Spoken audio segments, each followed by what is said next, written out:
Hello friends, welcome back to my channel. हम पढ़ रहे थे संसद आरपीएससी फर्स्ट ग्रेड के लिए, पॉलिटी फर्स्ट पेपर के लिए संसद पढ़ रहे थे। हमने अनुच्छेद 101 पढ़ लिया था। अब पढ़ने वाले हैं अनुच्छेद 102।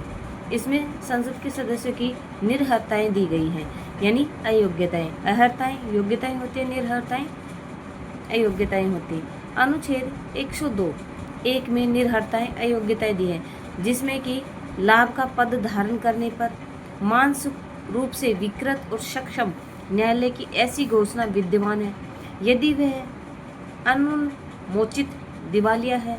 विदेशी नागरिकता ग्रहण करने पर संसद के द्वारा बनाई गई विधियों के द्वारा निर्हित कर दिए जाए, जैसे कि यदि न्यायालय 2 वर्ष से अधिक सजा सुना दे, आचार संहिता का उल्लंघन करने पर, दहेज, अस्पृश्यता, सती प्रथा जैसी गतिविधियों में संलिप्त होने पर। निर्हरताएँ क्या है?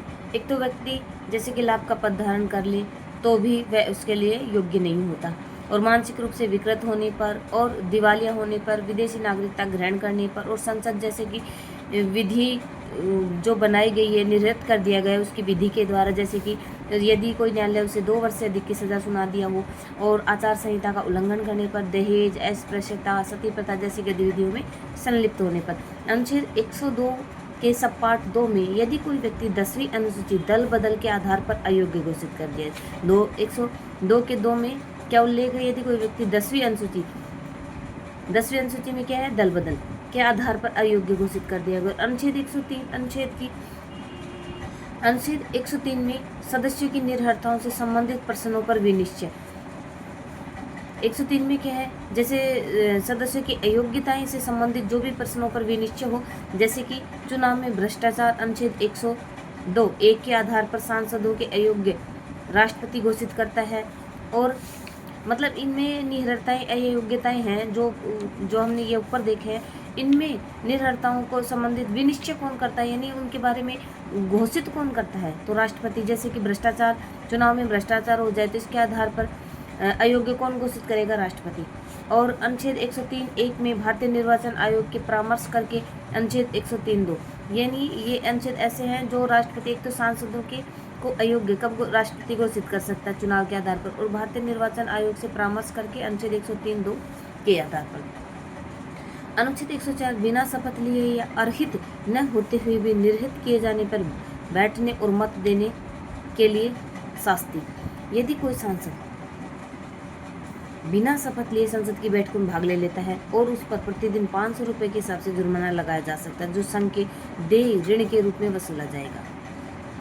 104 में क्या है? यानी बिना शपथ लिए ही और जो योग्य न होते हुए भी निर्हित किए जाने पर, जैसे कि उसे अयोग्य घोषित कर दिए जाने पर बैठने और मत देने के लिए शास्ति हो जाए, तो उसे क्या होगा? उसे प्रतिदिन 500 रुपये का जुर्माना लगाया जाएगा, और जो संघ को देय ऋण के रूप में वसूला जाएगा। अनुच्छेद 105 में क्या है? संसद के दोनों सदनों की तथा उनके सदस्यों की समितियों, शक्तियों और विशेषाधिकार आदि है, जिसमें संसद एवं सांसदों के विशेषाधिकारों का उल्लेख है और उल्लंघन करने पर दंड का प्रावधान। 105 में क्या है? संसद के दोनों सदनों की तथा उनके सदनों की भी और सदस्यों की भी समितियों की शक्तियां हैं और विशेषाधिकार है, जैसे कि संसद एवं सांसदों के विशेषाधिकारों का उल्लेख है, इनका उल्लंघन करने पर दंड का प्रावधान है। और सांसदों को अभिभाषण, वाक स्वतंत्रता का विशेषाधिकार है। संसद की कार्यवाही शुरू होने से 40 दिन पूर्व एवं समाप्त होने के 40 दिन के बाद तक गिरफ्तार नहीं किया जा सकता। सिविल व दीवानी मामलों में, आपराधिक फौजदारी मामलों में लोकसभा अध्यक्ष राज्यसभा के सभापति से पूर्वानुमति लेकर ही गिरफ्तार किया जा सकता है। और इसमें नोट दिया गया है कि महान्यायवादी जब तक पद पर बना रहता है तो उसे सांसदों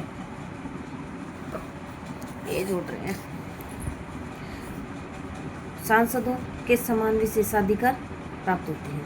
अनुच्छेद 106 में क्या है? सदस्यों के वेतन भत्ते हैं। इसमें सांसदों के वेतन भत्तों का उल्लेख है। सांसद वेतन भत्ते पेंशन अधिनियम 1954 के तहत इनके वेतन भत्तों का निर्धारण किया जाएगा। 106 में क्या है? सदस्यों के वेतन और भत्ते हैं। सांसदों के वेतन भत्तों का उल्लेख है, और सांसद वेतन भत्ते पेंशन अधिनियम 1954 के तहत इनके वेतन भत्तों का निर्धारण संसद के द्वारा किया जाएगा। सांसद को वेतन 1 लाख रुपए तथा चुनाव क्षेत्र भत्ता 70,000 रुपए।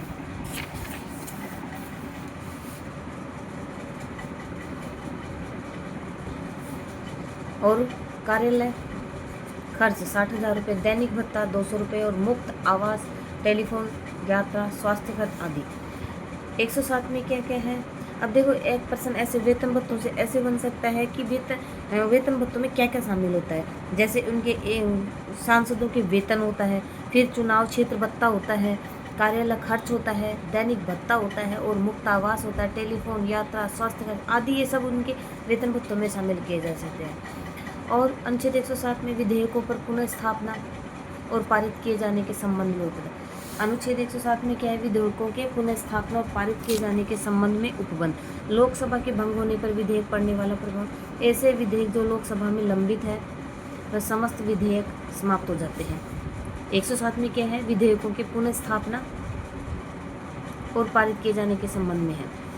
लोकसभा के भंग होने पर विधेयक पर पड़ने वाला प्रभाव। ऐसे विधेयक जो लोकसभा में लंबित है वह समस्त विधेयक समाप्त हो जाते हैं। यदि विधेयक लोकसभा में पारित होकर राज्यसभा में लंबित है तो वह विधेयक भी समाप्त हो जाता है। यदि कोई राज्यसभा से पारित होकर लोकसभा में लंबित है तो वह विधेयक भी समाप्त हो जाता है। यदि कोई विधेयक लोकसभा में राज्यसभा दोनों से पारित होकर राष्ट्रपति के पास चला जाता है तो उस विधेयक पर कोई प्रभाव नहीं पड़ता। यदि किसी विधेयक पर राष्ट्रपति ने संयुक्त अधिवेशन बुलाने की घोषणा कर दी, उसके बाद लोकसभा भंग हो जाए तो उस विधेयक पर कोई प्रभाव नहीं पड़ता। यदि किसी विधेयक को राष्ट्रपति पुनर्विचार हेतु लौटा दे, उसके बाद लोकसभा भंग हो जाए तो उस विधेयक पर कोई, एक तो राष्ट्रपति से संबंधित क्या विधेयकों पर क्या प्रभाव पड़ेगा, जैसे कि राष्ट्रपति दोनों सदन में उसको पारित कर दे, राष्ट्रपति की उनको संयुक्त अधिवेशन बुलाने की आज्ञा देता है और बाद में लोकसभा भंग हो जाए तो उस विधेयक पर कोई प्रभाव नहीं पड़ेगा। दूसरी बात, अगर राष्ट्रपति विधेयक को पुनर्विचार के लिए लौटा दे तब भी लोकसभा भंग हो जाए तब भी उस पर कोई प्रभाव नहीं। संसद में लंबित विधेयक सदनों के सत्रावसान के कारण व्यक्तिगत नहीं होगा। राज्यसभा में लंबित विधेयक जिसको लोकसभा ने पारित नहीं किया है, लोकसभा के विघटन पर कोई प्रभाव नहीं पड़ेगा। अनुच्छेद 108, कुछ दशाओं में दोनों सदनों की संयुक्त बैठक हो सकती है। किसमें है? कुछ दशाओं में दोनों सदनों की संयुक्त बैठक। तो कुछ दशाएं क्या हो सकती है? 108 में इन दिशाओं का उल्लेख है। इसके अंतर्गत राष्ट्रपति की संयुक्त बैठक है, संयुक्त अधिवेशन बुलाने की शक्ति। 108 के अंतर्गत राष्ट्रपति संयुक्त बैठक व संयुक्त अधिवेशन बुलाने की शक्ति किस अनुच्छेद में? 108 में। और राष्ट्रपति संयुक्त बैठक आयोजित करने के अपने आशय की सूचना यदि सदनों को, यदि बैठक में है तो संदेश के द्वारा, यदि वे बैठक में नहीं है तो लोक अधिसूचना के द्वारा होगा। और संयुक्त अधिवेशन का प्रावधान कहाँ से लिया गया? ऑस्ट्रेलिया से लिया गया। केवल समर्थनकारी प्रावधान है। संसद के दोनों सदनों में मतभेद या गतिरोध होने की परिस्थितियों में संयुक्त अधिवेशन बुलाया जाता है। एक सदन के द्वारा पारित विधेयक को दूसरे सदन अस्वीकार कर दे। एक सदन में कोई ऐसा संशोधन किया जाए जो दूसरे सदन को स्वीकार्य नहीं है। एक सदन के द्वारा पारित विधेयक को दूसरा सदन 6 माह से अधिक रोक कर रखे। संयुक्त अधिवेशन बुलाता राष्ट्रपति है। किस अनुच्छेद के अनुसार? 108 में। संयुक्त अधिवेशन कौन बुलाता है? राष्ट्रपति। कौन से अनुच्छेद के अनुसार? 108। क्या? यदि लोकसभा अध्यक्ष, लेकिन 118(4) में करता है। क्या? यानी उसका स्थगित कौन करता है? अध्यक्षता कौन करता है? स्थगित नहीं। संयुक्त अधिवेशन कौन बुलाता है? राष्ट्रपति, अनुच्छेद 108 के अनुसार। लेकिन अध्यक्षता कौन करता है? लोकसभा अध्यक्ष करता है। ये बात ध्यान रखें, इंपॉर्टेंट फैक्ट है ये। अध्यक्षता कौन करता है? लोकसभा अध्यक्ष। अनुच्छेद 118(4) में यह बात का उल्लेख है। यदि लोकसभा अध्यक्ष अनुपस्थित है और अध्यक्षता लोकसभा उपाध्यक्ष करता है, यदि लोकसभा अध्यक्ष और उपाध्यक्ष दोनों अनुपस्थित है, राज्यसभा उपसभापति अध्यक्षता करेगा, राज्यसभा का उपसभापति अध्यक्षता करेगा। यदि लोकसभा अध्यक्ष, उपाध्यक्ष, राज्यसभा का उपसभापति तीनों अनुपस्थित है, दोनों सदनों की चयनित वरिष्ठ सदस्य के द्वारा की जाती है अध्यक्षता द्वारा। संयुक्त अधिवेशन में विधेयक साधारण बहुमत से पारित होता है। धन विधेयक, संविधान संशोधन विधेयक पर संयुक्त अधिवेशन नहीं बुलाया जा सकता। एक तो देखो, संयुक्त अधिवेशन कब बुलाया जा सकता है? संयुक्त अधिवेशन में विधेयक साधारण बहुमत से, जब संयुक्त अधिवेशन बुलाया जाता है तो विधेयक साधारण बहुमत से पारित हो जाता है। दूसरी बात, धन विधेयक एवं संविधान संशोधन विधेयक पर संयुक्त अधिवेशन नहीं बुलाया जाए। ये बात ध्यान रखने योग्य है, इंपॉर्टेंट फैक्ट है ये। क्या? धन विधेयक और संविधान संशोधन विधेयक पर संयुक्त अधिवेशन नहीं बुलाया जा सकता। वित्त विधेयक एवं साधारण विधेयक पर संयुक्त अधिवेशन, और वित्त विधेयक देखिए दोनों एक सेम वर्ड लगते हैं, जैसे धन विधेयक और वित्त विधेयक।